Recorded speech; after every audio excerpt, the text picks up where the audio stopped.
Wabarakatuh. Perkenalkan, saya Alfira Yunanda, NIM 0111818105,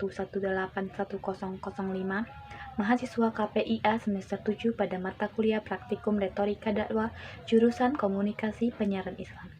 Pada video ini saya akan menyampaikan materi ceramah tentang menjaga ukhuwah dalam pandangan Islam. Bismillahirrahmanirrahim. Alhamdulillahirabbil alamin. Wassalatu wassalamu ala asrofil anbiya'i wal mursalin sayyidina Muhammadin wa ala alihi wa ashabihi ajmain, amma ba'du.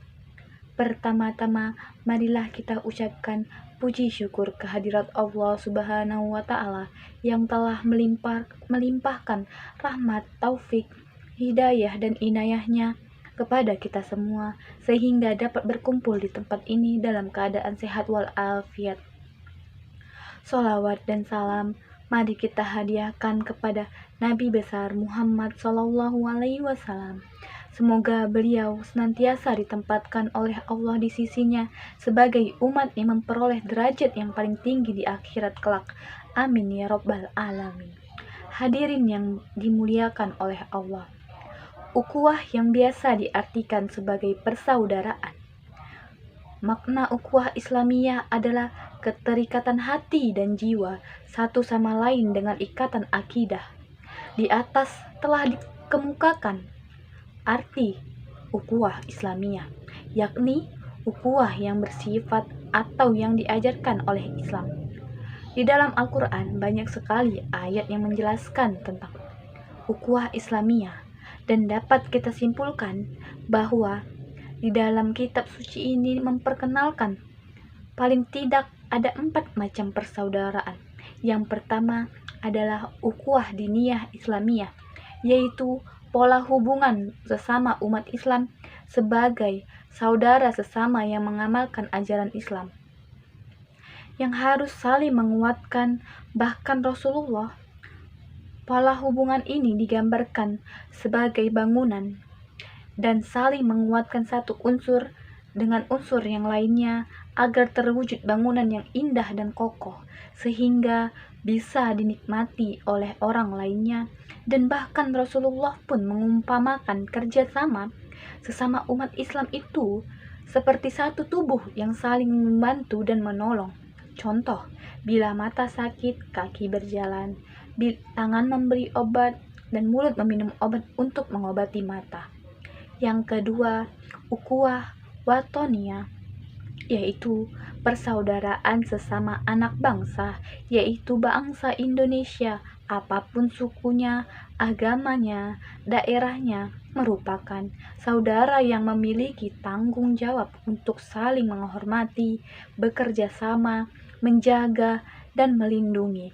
Rasulullah SAW mengajarkan sekaligus memberikan contoh dalam kehidupan yang nyata pada masanya, yaitu masyarakat Madinah yang adil dan sejahtera.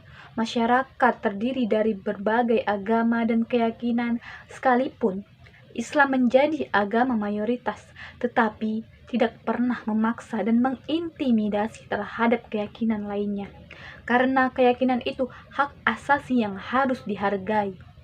Yang ketiga, ukhuwah basariyah, yaitu persaudaraan sesama umat manusia. Manusia adalah makhluk sosial yang pasti tidak bisa berdiri sendiri tanpa pertolongan orang lain.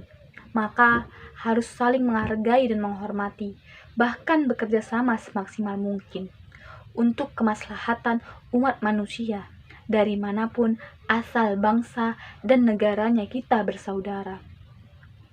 Keempat, ukhuwah fiddin al-Islam, bersaudara antar sesama muslim, yaitu Rasulullah SAW bersabda, "Kalian adalah sahabat-sahabatku, saudara-saudara kita adalah yang datang sesudah wafatku."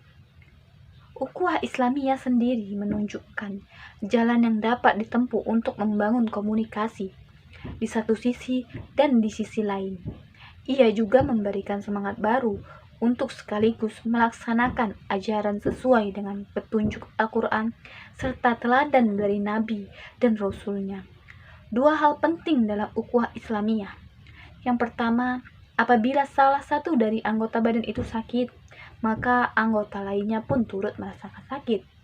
Kedua, persaudaraan Islam dianalogikan sebagai bangunan yang kuat yang antara masing-masing pilar dan komponen dalam bangunan tersebut saling memberikan fungsi untuk memperkuat dan memperkokoh. Dalam Islam, seseorang dianggap mulia jika ia memelihara anak yatim. Orang yang paling disenangi oleh Allah adalah orang yang paling dermawan. Orang-orang yang berinfak atau bersedekah diberi ganjaran pahala 70 kali lipat. Dalam hadis Rasulullah disebutkan bahwa Allah akan membantu hambanya selama hambanya tersebut membantu saudaranya. Pada hadis lain, Rasulullah menyebutkan bahwa bakhil itu sifat tercela dan pemboros itu adalah kawan-kawan setan. Jika dibahas secara terinci tentang kepedulian Islam terhadap masalah sosial, maka akan menemukan bahwa ternyata amal ibadah secara umum lebih banyak berurusan dengan hablum minannas ketimbang hablum minallah. Namun, manifesti hablum minannas adalah ketauhidan dan ketaatan kepada Allah. Allah memberikan karunia akhlak yang baik sebagai modal berukhuwah dan bersaudara. Ukhuwah Islamiyah dihiasi dengan akhlakul kalimah. Akhlak yang menjaga perasaan saudaranya, menjaga harta dan jiwa setiap mukmin. Seorang mukmin mendambakan karunia lidah yang jujur.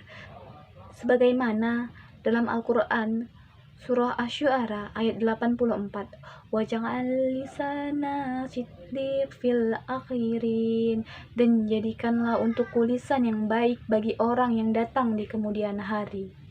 Allah mencintai sebagian hambanya dan memberikan karunia-Nya dan budi pekerti yang luhur. Nabi SAW dipuji Allah dalam firman-Nya Al-Quran Surah Al-Imran ayat 159 yang artinya, sebab rahmat dari Allah lah engkau berlaku lemah lembut terhadap mereka. Jika engkau kasar dan keras hati, niscaya Dia akan meninggalkanmu. Mari kita perbanyak upaya untuk memahami Al-Quran dan Sunnah, karena seluruh isinya adalah akhlak kebaikan. Dengan keduanya, kita mendapatkan cahaya yang menerangi jalan dan tingkah laku, mendorong hati kita untuk melakukan berbagai kebajikan.